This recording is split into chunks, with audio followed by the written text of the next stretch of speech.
Pak Jono adalah seorang pengemudi ojek online yang sering mengambil pesanan di malam hari.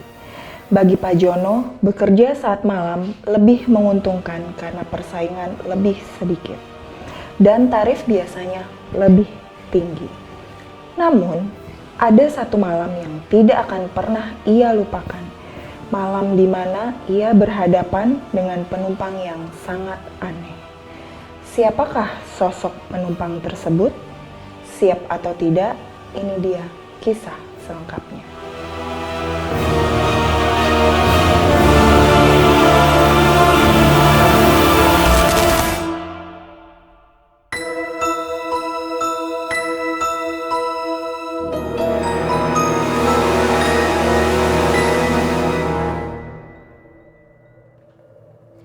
Suatu malam, sekitar pukul 2 dini hari, Pak Jono mendapat pesanan dari seorang penumpang bernama Dina.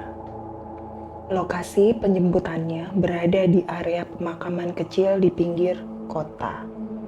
Pak Jono sempat merasa aneh, karena siapa yang akan memesan ojek dari tempat sepi seperti itu di tengah malam.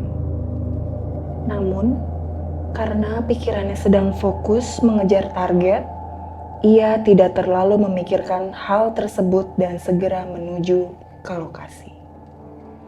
Sesampainya di lokasi, Pak Jono memarkirkan motornya di depan area pemakaman yang gelap dan hanya diterangi beberapa lampu jalan yang samar-samar. Ia melihat seorang perempuan berambut panjang, mengenakan gaun putih, berdiri di tepi jalan, tepat di depan gerbang pemakaman. Awalnya Pak Jono tidak merasa takut, karena ia mengira itu memang penumpangnya. "Dina ya?" tanya Pak Jono sambil memeriksa layar ponselnya. Perempuan itu mengangguk pelan tanpa berkata apa-apa, dan langsung naik ke atas motor. Duduk dengan posisi membungkuk dan kepala tertunduk. Pak Jono merasa sedikit canggung karena biasanya penumpang akan berbasa-basi atau menyebutkan tujuan mereka. Tapi kali ini perempuan itu hanya duduk diam tanpa suara. Perjalanan dimulai dan suasana terasa sangat aneh. Dari kaca spion, Pak Jono melihat wajah perempuan itu tertunduk, rambutnya menutupi sebagian besar wajahnya, sehingga ia tidak bisa melihat ekspresi penumpangnya dengan jelas. Yang membuatnya semakin merasa tidak nyaman adalah hawa dingin yang tiba-tiba muncul. Padahal ia mengenakan jaket tebal dan cuaca sebenarnya tidak terlalu dingin. Selama perjalanan, Pak Jono mencoba memecah keheningan. "Mbak Dina, rumahnya jauh lagi ya?" Tidak ada jawaban. Pak Jono mulai merasa resah. Ia melihat lagi ke kaca spion, dan kali ini ia melihat sesuatu yang membuat darahnya terasa membeku. Rambut panjang si perempuan tampak tidak sepenuhnya tertutup helm. Dan ia menyadari bahwa wajah perempuan itu pucat, hampir seperti tanpa warna. Selain itu, wajahnya terlihat seakan-akan sedang tersenyum kecil, meskipun mata perempuan itu tetap tertutup.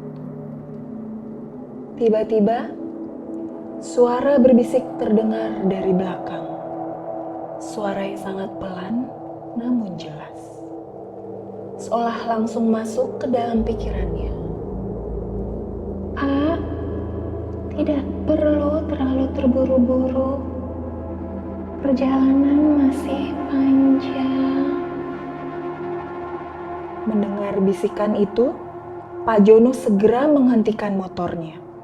Ia ingin memastikan bahwa ini bukan perasaan atau halusinasi akibat lelah.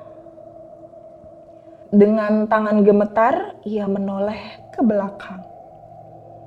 Dan di sanalah Pak Joko tersadar jika tidak ada siapa-siapa di kursi belakangnya. Helm yang tadi ia pinjamkan kepada penumpang perempuan itu jatuh ke aspal, kosong, tanpa ada tanda-tanda siapapun yang pernah memakainya. Pak Jono bergidik, memungut helmnya, dan secepat mungkin kembali ke jalan tanpa menoleh lagi ke arah pemakaman tersebut.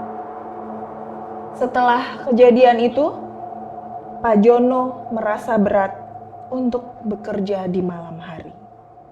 Apalagi jika pesanan berasal dari tempat yang sepi atau terpencil.